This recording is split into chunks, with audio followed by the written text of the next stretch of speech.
Well, first on three, two UTC anthropology professors played a major role identifying the remains of 21-year-old Mari Angie Martinez from Alpharetta, Georgia. The remains were found near the Volkswagen plant out at Enterprise South in Chattanooga earlier this year. Our Dallas Payton has this story. Dr. Derek Boyd and Dr. Kylie Williamson pieced the skeletal remains together to determine the gender, possible race, height, and age. Dr. Boyd says an anthropologist can look at a skeleton and read it like a book and estimate a biological profile, which is everything on a driver's license. I'm looking into, do these parameters match, a list of potential individuals that the remains might belong to?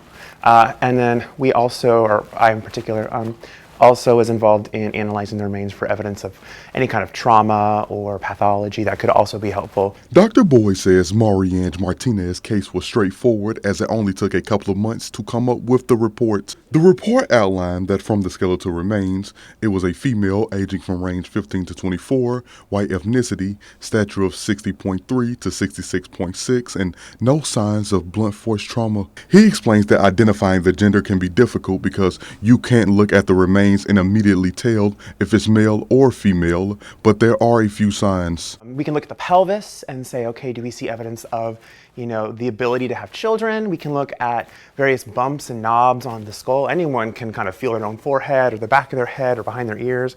And a lot of men or males will typically be like, whoa, that's very bumpy, and females not so much. Age can be tricky as well, because if you are dealing with the remains of a child, they are still going through growth and development, and for adults, you are looking more at what the joints are doing. Are they deteriorating? And if you're playing sports, or if you have a laborious occupation versus a couch potato or versus an office worker, and your existing health status, all these factors are going to affect how your joints age. And so it's a lot harder for us to get very narrow age ranges in older individuals.